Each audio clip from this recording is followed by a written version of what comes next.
আসসালামু আলাইকুম। আমন্ত্রণ মাই টিভি সংবাদে আপনাদের সঙ্গে আছি আমি রায়হান রোহান। শুরুতে জানিয়ে দিব সংবাদ শিরোনাম। জোড়া মাথার শিশু রাবেয়া রুকাইয়ার সুস্থ হয়ে ঘরে ফেরা মুজিব বর্ষের বড় পাওয়া, মন্তব্য প্রধানমন্ত্রীর। বিমানের সেবার মান বাড়ানোর নির্দেশ। মুজিব শতবর্ষ স্বাধীনতার সুবর্ণ জয়ন্তী উদযাপনে নিশ্ছিদ্র নিরাপত্তা বলয় গড়ে তোলা হয়েছে। বিশৃঙ্খলার চেষ্টা হলে কঠোর ব্যবস্থা। জনগণের পকেট কেটে নিজেদের পকেট ভারী করছে আওয়ামী লীগ, অভিযোগ ফখরুলের। গভীর হতাশায় নিমজ্জিত বিএনপি, মন্তব্য কাদেরের। বিমানবন্দর এলাকায় দুদফা বিআরটির লঞ্চিং গার্ডার ভেঙে পড়ে ৩ চীনা নাগরিক সহ ৬ জন আহত, একজনের অবস্থা আশঙ্কাজনক। শুনলেন শিরোনাম। সংবাদে এছাড়াও থাকছে রোববারের বিশেষ আয়োজন উন্নয়ন অগ্রযাত্রায় বাংলাদেশ।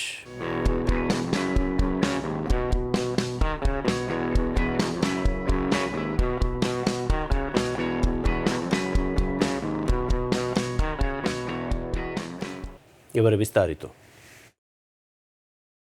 সফল অস্ত্রোপচারের মাধ্যমে জোড়া মাথার শিশু রাবেয়া রুকাইয়ার সুস্থতা ও ঘরে ফেরা মুজিব শতবর্ষের বড় পাওয়া বলে উল্লেখ করেছেন প্রধানমন্ত্রী শেখ হাসিনা। দীর্ঘ চিকিৎসার পর সুস্থ হয়ে বাড়ি ফেরা উপলক্ষে সিএমএইচ হাসপাতালে আয়োজিত অনুষ্ঠানে ভার্চুয়ালি যুক্ত হয়ে একথা বলেন তিনি। অনুষ্ঠানে বাংলাদেশ বিমানের অত্যাধুনিক প্রযুক্তির নতুন উড়োজাহাজ আকাশতরী ও শ্বেত বলাকার উদ্বোধন করেন প্রধানমন্ত্রী। এ সময় তিনি বিমানের যাত্রী সেবার মান বাড়ানোর নির্দেশ দেন। আরও জানাচ্ছেন সাইদুর রহমান আবির।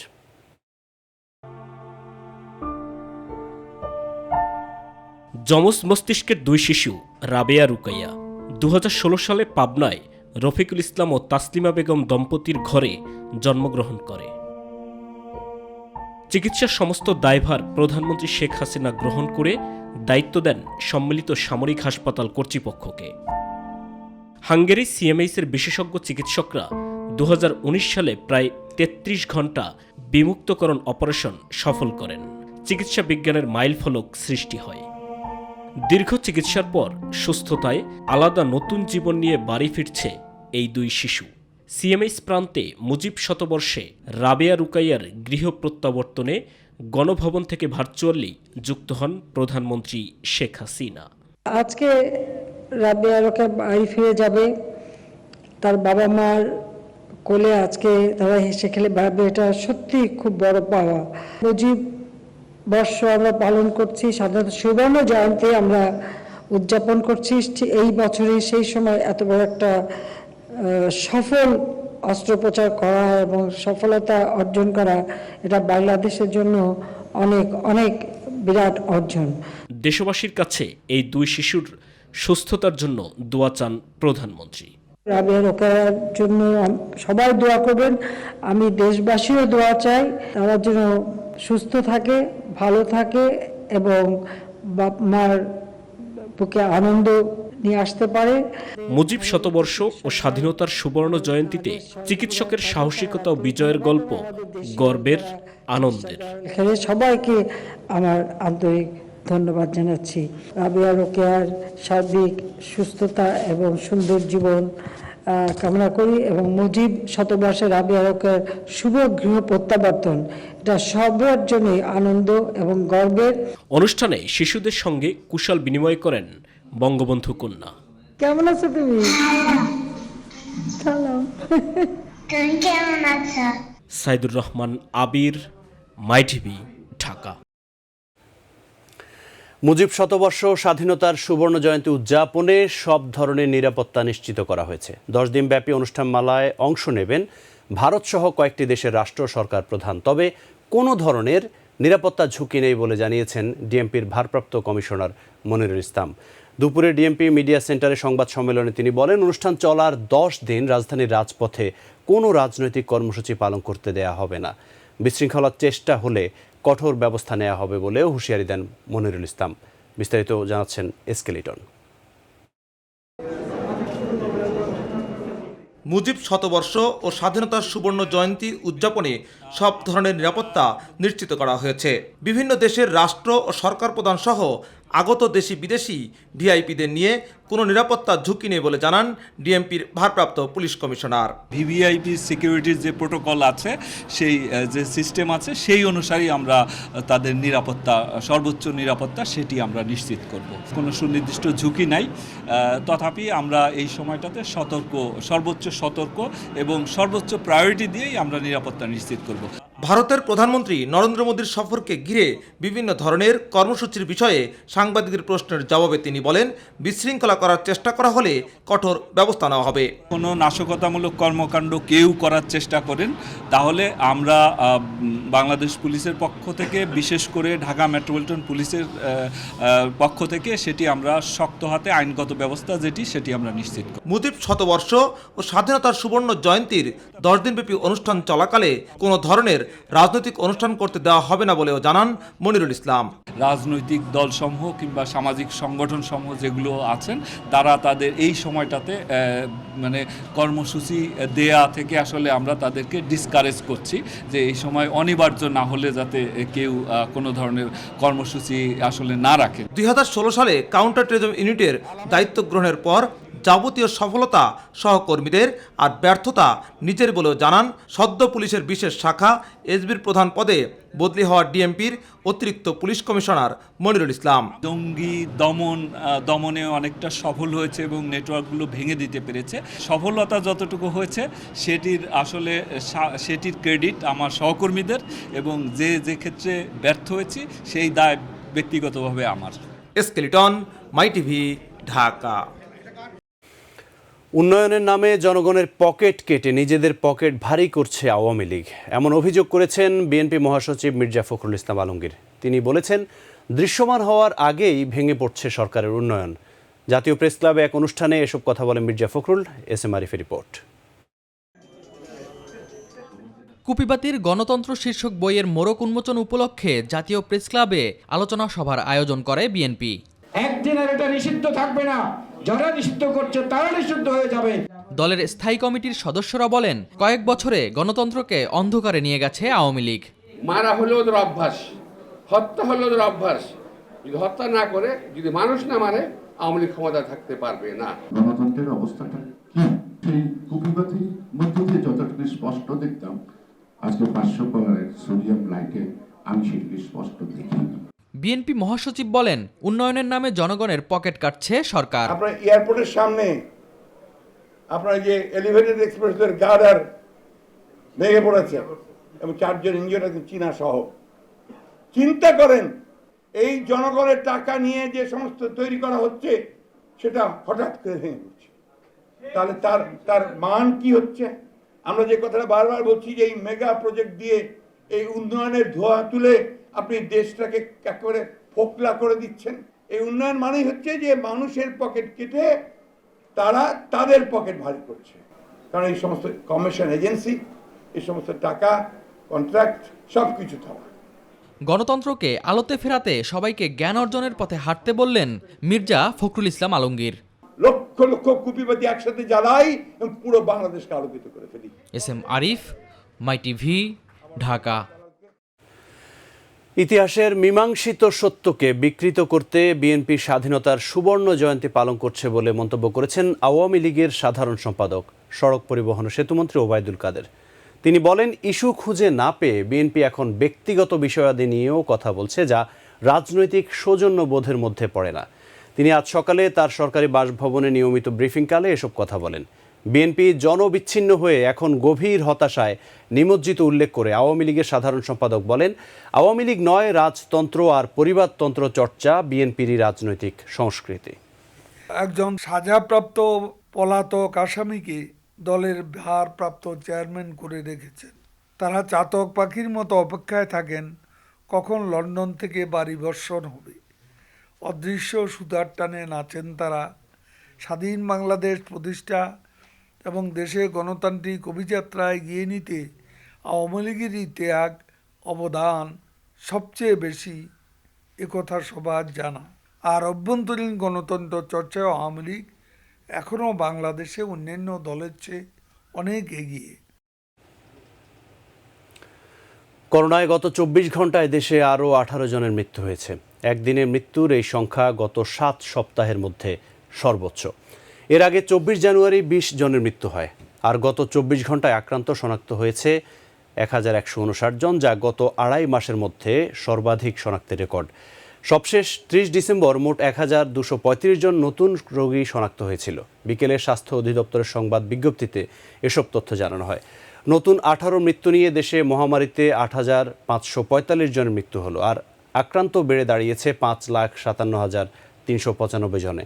গত একদিনে চিকিৎসাধীন আরও 1385 জন রোগী সুস্থ হয়ে উঠেছেন। এ পর্যন্ত সুস্থ রোগীর মোট সংখ্যা বেড়ে 5,11,695 জন হয়েছে। সংক্রমণ বাড়তে থাকায় পরীক্ষার তুলনায় দৈনিক শনাক্তের হারও 4 জানুয়ারির পর প্রথমবারের মতো 7% পেরিয়ে গেছে। রাজধানীর বিমানবন্দর এলাকায় বাস র্যাপিড ট্রানজিট বিআরটি স্থাপনার কাজের সময় 2 দফায় লঞ্চিং গার্ডার ভেঙে পড়ে 3 চীনা নাগরিক সহ 6 জন আহত হয়েছেন। এদের মধ্যে 5 জনের অবস্থা আশঙ্কামুক্ত হলেও একজনের অবস্থা গুরুতর বলে জানিয়েছেন বিআরটির ব্যবস্থাপনা পরিচালক শফিকুল ইসলাম। তিনি জানান, আহতদের মধ্যে একজনকে পঙ্গু হাসপাতালে এবং বাকিদেরকে রাজধানীর এভার কেয়ার হাসপাতালে ভর্তি করা হয়েছে। এরই মধ্যে বিষয়টি খতিয়ে দেখতে তদন্ত কমিটি করা হয়েছে।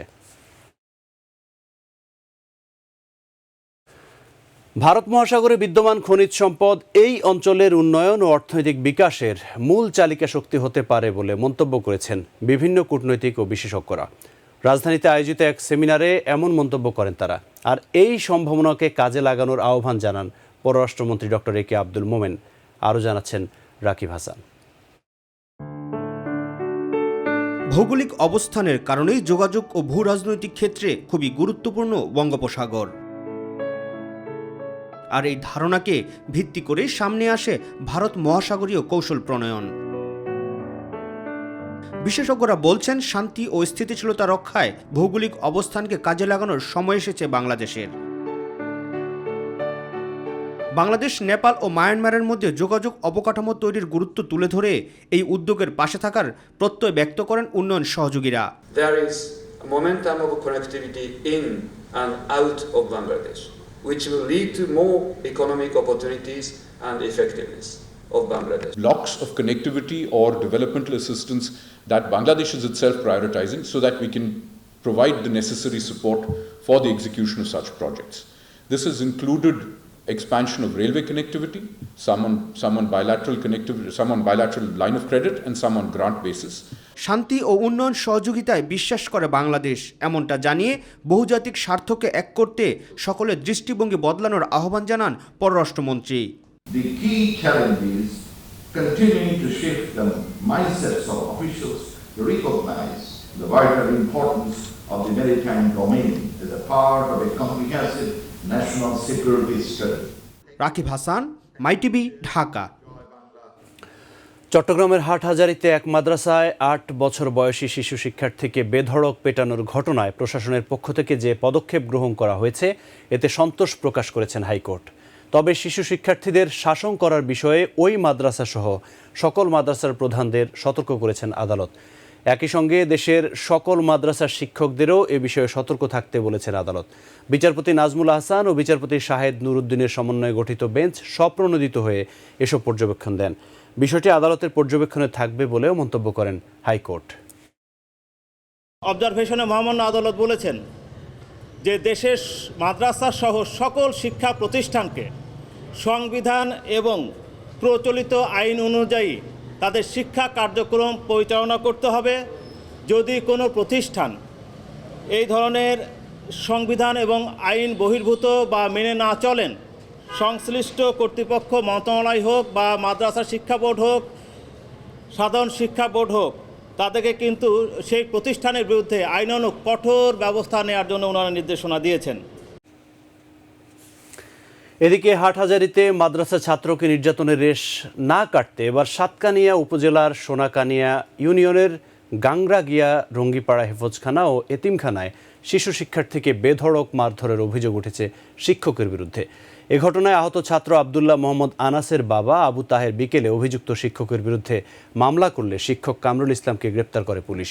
পড়া না পারার কারণেই আবদুল্লাহ মোহাম্মদ আনাসকে মাদ্রাসায় পড়ার বাক্সের মধ্যে মাথা চেপে ধরে শিক্ষক কামরুল ইসলাম মারধর করেছে বলেও জানায় ওই শিক্ষার্থী। শুধু তাই নয়, মারধরের বিষয়ে বাড়িতে কাউকে না বলার জন্য নিষেধ করা হয়। আবদুল্লাহ শারীরিক অবস্থার অবনতি হলে তাকে সাতকানিয়া উপজেলা স্বাস্থ্য কমপ্লেক্সে ভর্তি করা হয়। এবার উন্নয়ন অগ্রযাত্রায় বাংলাদেশ। স্বল্পোন্নত থেকে উন্নয়নশীল দেশে উত্তরণ ঘটল বাংলাদেশের। জাতিসংঘের কমিটি ফর ডেভেলপমেন্ট পলিসি এই সিদ্ধান্তের কথা জানিয়েছে। জাতিসংঘের মানদণ্ড অনুযায়ী সকল সূচকে এগিয়ে বাংলাদেশ। এটি বাংলাদেশের ধারাবাহিক অর্জনের ফসল বলে মনে করেন অর্থনীতিবিদরা। তবে এই সম্মান ধরে রাখতে সমন্বিত কৌশল গ্রহণ করা প্রয়োজন বলে মনে করেন অর্থনীতিবিদ অধ্যাপক ডক্টর মোস্তাফিজুর রহমান। আরও জানাচ্ছেন রাকিব হাসান। স্বল্পোন্নত দেশের তালিকা থেকে উন্নয়নশীল দেশে উত্তরণে জাতিসংঘের চূড়ান্ত সুপারিশ পেয়েছে বাংলাদেশ। 2018 সালের মার্চে প্রথমবারের মতো এবং 2021 সালের 26শে ফেব্রুয়ারি চূড়ান্তভাবে এই সুপারিশ করেছে জাতিসংঘ। একটি দেশ স্বল্পোন্নত থেকে উন্নয়নশীল ধাপে উত্তরণ করবে কিনা তা নির্ভর করে সে দেশের মাথাপিছু আয়, মানব সম্পদ উন্নয়ন ও অর্থনৈতিক ভঙ্গুরতার উপর। জাতিসংঘের অর্থনৈতিক ও সামাজিক কাউন্সিলের মানদণ্ড অনুযায়ী উন্নয়নশীল দেশ হতে একটি দেশের মাথাপিছু আয় হতে হয় কমপক্ষে $1230 মার্কিন। জাতিসংঘের হিসেবে বাংলাদেশের মাথাপিছু আয় এখন $1274 মার্কিন। তবে বাংলাদেশের পরিসংখ্যান ব্যুরোর হিসাব মতে মাথাপিছু আয় আরও বেশি। ইকোশকের মানব সম্পদ সূচকে উন্নয়নশীল দেশ হতে 64 পয়েন্টের প্রয়োজন হলেও বাংলাদেশের আছে 72। অর্থনৈতিক ঝুঁকির ক্ষেত্রে বাংলাদেশের পয়েন্ট এখন 25.2। আমরা যে 2026 সালে এখন স্বল্পোন্নত দেশ থেকে উন্নয়নশীল দেশে উত্তরণের জন্য একটা টাইমলাইন অলরেডি নির্ধারিত করতে পারলাম, এটা আমাদের ধারাবাহিক আর্থসামাজিক যে অর্জন তার একটা প্রতিফলন এবং আন্তর্জাতিক পর্যায়ে তার একটা স্বীকৃতিও বটে। আমাদের যে পর্যালোচনা আমরা করেছি তাতেও দেখা যাচ্ছে যে 2024 এবং 2026-এ আমরা বেশ দূরত্ব রেখেই এই ক্যাটাগরি থেকে আমরা বেরিয়ে যাব। বাংলাদেশের জন্য এটি একটি বড় অর্জন উল্লেখ করে তা ধরে রাখতে বেশ কিছু চ্যালেঞ্জ মোকাবেলার কথাও জানান অর্থনীতিবিদ ডক্টর মোস্তাফিজুর রহমান। উন্নয়নশীল দেশে উত্তরণের প্রেক্ষিতে আমাদের আন্তর্জাতিক সাহায্যগুলি থাকবে না, সেটা আমাদের অর্থনীতি 4টি জায়গায় এটার একটা অভিঘাত হবে এবং এই 4 জায়গাতেই আমাদের একটা প্রস্তুতির প্রয়োজন পড়বে। বাজার সুবিধার জায়গাটাতে আমাদের বাজার সুবিধা নির্ভর প্রতিযোগিতা সক্ষমতা থেকে আমাদেরকে উৎপাদনশীলতা নির্ভর এবং দক্ষতা নির্ভর প্রতিযোগিতা সক্ষমতায় আমাদের যেতে হবে। উন্নয়নশীল দেশ যখন আমরা হব, অনেক ক্ষেত্রেই আমরা যখন কোনো সুবিধা চাইবো তখন এর বিপরীতে আমাদেরকেও বিভিন্ন সুবিধা দিতে হবে। কেবলমাত্র উন্নয়নশীল দেশ না, কেবলমাত্র উন্নত দেশ না, আমরা তো চাই একটা অন্তর্ভুক্তিমূলক উন্নত বাংলাদেশ আমরা পেতে চাই, যেখানে আমাদের প্রবৃদ্ধি হবে হলো ভালো, আমাদের সমাজ হবে হলো বন্টনের সাম্যতার উপর ভিত্তি করে এবং আমাদের দেশ হবে পরিবেশ বান্ধব দেশ। রাকিব হাসান, মাইটিভি, ঢাকা। মশা নিধনে সনাতনী পদ্ধতি এখন আর কার্যকর নয়, তাই আধুনিক পদ্ধতি প্রয়োগ করতে চায় ঢাকা উত্তর সিটি কর্পোরেশন। সকালে রাজধানীর উত্তরায় রবীন্দ্র সরণি বটতলা লেকে মশক নিধনে ক্রাশ প্রোগ্রাম পরিদর্শনে গিয়ে একথা বলেন মেয়র আতিকুল ইসলাম। যেসব জনপ্রতিনিধি পরিচ্ছন্নতার বিষয়ে সচেতন নন তাদের মনিটরিং বাড়ানো হচ্ছে বলেও জানান তিনি। কেউ কাজ করছে, কেউ কাজ করছে না, কেউ ঘুম থেকে সকালবেলা উঠে যার যার এলাকায় সব মনিটরিং করছে, কেউ মনিটরিং করছে না, কেউ আবার ঘুম থেকে 12টার সময় উঠছে। সামগ্রিকভাবে কিন্তু আমাদের আমূল পরিবর্তন কিন্তু করতে হবে। এই জন্য আমরা মনে করি যে আমরা চেষ্টা করছি, আমাদের চেষ্টার কোনো ত্রুটি থাকবে না। বৈদ্যুতিক শর্ট সার্কিট থেকে লাগা আগুনে পুড়ে গেছে খিলক্ষেত লেক সিটি কনকর্ডের বেশ কয়েকটি অ্যাপার্টমেন্ট। ফায়ার সার্ভিসের বেশ কয়েকটি ইউনিট দীর্ঘক্ষণ চেষ্টা চালিয়ে আগুন নিয়ন্ত্রণে আনে, তবে ভবন ছাড়া অগ্নিকাণ্ডে কেউ আহত হয়নি বলে নিশ্চিত করেছে ফায়ার সার্ভিস। এদিকে বহুতল ভবনগুলোর অগ্নি নির্বাপন ব্যবস্থা নিয়ে ফ্ল্যাট মালিকদের রয়েছে নানা অভিযোগ। টাঙ্গাইলের মির্জাপুর উপজেলার পাকুল্লা বাজারে ভয়াবহ অগ্নিকাণ্ডের ঘটনা ঘটেছে। সন্ধ্যা 6:30টার দিকে পাকুল্লা বাজারের সামনে থাকা তেল ভর্তি ট্রাকে অগ্নিকাণ্ডের ঘটনা ঘটে। স্থানীয় লোকজন তাৎক্ষণিকভাবে আগুন নেভানোর চেষ্টা করে, তবে মুহূর্তের মধ্যে আগুন পাশের মুদি দোকান ও ইউনিয়নের পরিষদের ইউপি চেয়ারম্যানের বাংলো বাড়িতে ছড়িয়ে পড়ে। এতে প্রায় কোটি টাকার ক্ষতির আশঙ্কা করা হচ্ছে। পরে মির্জাপুর ফায়ার স্টেশনের 3টি ইউনিটের চেষ্টায় আগুন নিয়ন্ত্রণে আসে। এ ঘটনায় দোকানের 2 কর্মচারী পপ রাজবংশী ও আনন্দ রাজবংশী মারাত্মকভাবে দগ্ধ হয়েছেন বলে জানা গেছে। নোয়াখালীর কোম্পানিগঞ্জে আওয়ামী লীগের দুপক্ষের সংঘর্ষে সিএনজি চালক আলাউদ্দিন নিহতের ঘটনায় তার ভাই আদালতে একটি মামলা দায়ের করেছেন। মামলাটি গ্রহণ করে এই হত্যাকাণ্ডে থানায় কোনো মামলা হয়েছে কিনা সে বিষয়ে আগামী 15 দিনের মধ্যে লিখিত প্রতিবেদন জমা দিতে কোম্পানিগঞ্জ থানার ওসিকে নির্দেশ দিয়েছেন আদালত। বিকেলে নোয়াখালীর চিফ জুডিশিয়াল ম্যাজিস্ট্রেট আমলি আদালত 2-এর বিচারক SM মোসলেম উদ্দিন মিজান এ আদেশ প্রদান করেন। এর আগে দুপুরে নিহতের ছোট ভাই মোহাম্মদ এমদাদ হোসেন বাদী হয়ে মেয়র আব্দুল কাদের মির্জাকে প্রধান আসামি করে চিফ জুডিশিয়াল ম্যাজিস্ট্রেট আদালতে মামলাটি জমা দেন। বাদীর পক্ষের আইনজীবী হারুনুর রশিদ হাওলাদার এসব তথ্য জানান। নিজেকে করছি তার জন্য আমার কেউ 2 দিন পর্যন্ত থানাতে ঘুরেছে, তার জন্য আমি বাধ্যকতা হয়ে আমি করে আসতে বাধ্য হয়েছি। বান্দরবানের আলীকদমে ভাল্লুকের আক্রমণে ক্রয়লং ম্রো নামে এক বৃদ্ধ আহত হয়েছেন। স্থানীয়রা জানান, গতকাল সমথং পাড়ার পাশে একটি ঝিরিতে মাছ ধরার জন্য একটি জাল পেতে আসেন ক্রয়ল ম্রো। পরে আজ ভোরে সেখানে জাল তুলতে গেলে বন্য একটি ভালুক তাকে আক্রমণ করে। এ সময় তার চিৎকারে স্থানীয়রা ঘটনাস্থল থেকে তাকে উদ্ধার করে বলাইপাড়া আর্মি ক্যাম্পে চিকিৎসার জন্য নিয়ে যায়। সেখানে সেনাবাহিনীর চিকিৎসকরা তাকে প্রাথমিক চিকিৎসা শেষে হেলিকপ্টারে করে উন্নত চিকিৎসার জন্য চট্টগ্রাম সামরিক হাসপাতাল CMH-এ পাঠান।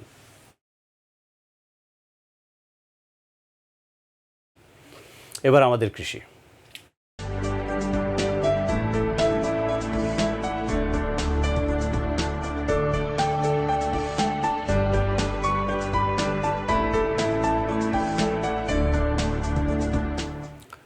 কুড়িগ্রামের চরাঞ্চলে চারদিকে ধুধু বালুচর, আর সেই বালুচরে এখন সবুজের সমারোহ। এসব বালুচরে মিষ্টি কুমড়োর বাম্পার ফলন হলেও এবার বাইরের ক্রেতা না থাকায় ভালো দাম পাচ্ছেন না চাষিরা। তাই লোকসান রোধে কৃষি পণ্যের দাম নির্ধারণ চাইছেন তারা। কুড়িগ্রাম প্রতিনিধি SM আশরাফুল হক রুবেলের তথ্যচিত্রে জানাচ্ছেন নূর মোহাম্মদ। কুড়িগ্রামে নদী ভাঙনের ফলে গড়ে ওঠা বালুকাময় চরাঞ্চলে এবার চাষ হয়েছে হাইব্রিড মিষ্টি কুমড়া। এখানকার জগমোহনের চর ও ভোগরাডাঙ্গার পাঙ্গার চরে 50 একর জমিতে মিষ্টি কুমড়ার আবাদ করে ভালো ফলন পেলেও মিলছে না দাম। প্রায় 5 লক্ষ টাকা খরচ হয়েছে আমার, এখনো বিক্রি মনে করো 1-1.5 লক্ষ করছি। এলাকায় বিক্রি করে এই কুমড়া তো আমরা খাবাইতে পারছি না। যে কুমড়া রেট দিছি এই কুমড়া রেটে আমার বেচে কোনো পোষায় না। বাইরের ক্রেতা না থাকায় বিপুল পরিমাণ উৎপাদিত এসব কুমড়া স্থানীয় বাজারে বিক্রি করতে হচ্ছে মাত্র 10 টাকা কেজিতে। এতে লোকসান গুনতে হচ্ছে বলে জানালেন চাষিরা। নৌকা দিয়ে পার করা লাগে, পরবর্তী আমরা ট্রাকে উঠিয়ে অবশ্য শহরে নিয়ে যেতে হবে। এদিকে খরচা হয় বেশি, এতে আমার লাভ কম আসে। কুমড়ে নেওয়ার লোক নাই, বাইরের লোক আসে না, কুমড়ে বেচাতে পারি না, কুমড়ে গেলে কি করবো। লোকসান কমাতে কৃষি পণ্যের দাম নির্ধারণের দাবিও অনেকের। এখন তো কুমড়ে বাইরের দেশে টানে না, এই হাটে বাজারে অল্প কিছু করে বেশি, এখন রেটটা যে সুষ্ঠু মতন পাবো এটাও তো পাই না। তো আমাদের বর্তমান বাজারে যদি বিক্রি করি আমাদের অনেক লসে থাকবো, কিন্তু যদি বাইরে কৃষি বিভাগ বা কোনো কিছু যে আমাদের সহায়তা করতো বা মালটা বাইরে পাঠাতে পারতাম, ইনশাল্লাহ আমরা অনেক লাভবান হতে পারি। অবশ্য কৃষি সম্প্রসারণ অধিদপ্তর বলছে, চাহিদা সম্পন্ন আর উচ্চ মূল্যের নানা ফসল উৎপাদনে উদ্বুদ্ধ করা হচ্ছে চাষিদের। যে সমস্ত ফসল বা সবজি চাষ করে বেশি লাভবান হবে, আমরা সেই ধরনের সবজি বা ফসল চাষ করার জন্য কৃষকদেরকে উৎসাহ দিচ্ছি। নূর মোহাম্মদ, মাই টিভি নিউজ ডেস্ক। ডাকাতির প্রস্তুতিকালে সাভারের আশুলিয়া ও গাজীপুরের কালিয়াকৈর এলাকায় অভিযান চালিয়ে 10 জন ভুয়া ডিবি পুলিশকে গ্রেপ্তার করেছে র্যাব 4। বিকেলে সাভারের নবীনগরে CPC 2 কার্যালয়ে ভুয়া ডিবি পুলিশকে গ্রেপ্তারের বিষয়টি নিশ্চিত করেন company commander lieutenant Rakib Mahmud Khan. তিনি বলেন, আশুলিয়া ও কালিয়াকৈর এলাকায় একটি ডাকাত চক্র দীর্ঘদিন ধরে ডিবি পুলিশ পরিচয় দিয়ে বিভিন্ন বাড়ি ও গাড়িতে ডাকাতি করে আসছিল। গোপন সংবাদের ভিত্তিতে ভোর রাতে ডাকাতির প্রস্তুতিকালে অভিযান চালিয়ে তাদের আটক করা হয়। এ সময় একটি প্রাইভেট কার, একটি অটোরিকশা, 3টি ওয়াকিটকি, 1 জোড়া হ্যান্ডকাপ, একটি বেতের লাঠি, 12টি মোবাইল ফোন উদ্ধার করা হয়। সংবাদের শেষ প্রান্তে আমরা যাবার আগে সংবাদ শিরোনামগুলো জানিয়ে দিচ্ছি আরও একবার। জোড়া মাথার শিশু রাবেয়া রুকাইয়ার সুস্থ হয়ে ঘরে ফেরা মুজিব বর্ষের বড় পাওয়া, মন্তব্য প্রধানমন্ত্রীর। বিমানের সেবার মান বাড়ানোর নির্দেশ। মুজিব শতবর্ষ স্বাধীনতার সুবর্ণ জয়ন্তী উদযাপনে নিশ্ছিদ্র নিরাপত্তা বলয় গড়ে তোলা হয়েছে, বিশৃঙ্খলার চেষ্টা হলে কঠোর ব্যবস্থা। জনগণের পকেট কেটে নিজেদের পকেট ভারী করছে আওয়ামী লীগ, অভিযোগ ফখরুলের। গভীর হতাশায় নিমজ্জিত বিএনপি, মন্তব্য কাদেরের। বিমানবন্দর এলাকায় দুদফা বিআরটির লঞ্চিং গার্ডার ভেঙে পড়ে 3 চীনা নাগরিক সহ 6 জন আহত, একজনের অবস্থা আশঙ্কাজনক। সঙ্গে থাকার জন্য ধন্যবাদ সবাইকে। পরবর্তী সংবাদ দেখার আমন্ত্রণ জানিয়ে বিদায় নিচ্ছি। ধন্যবাদ সঙ্গে থাকার জন্য।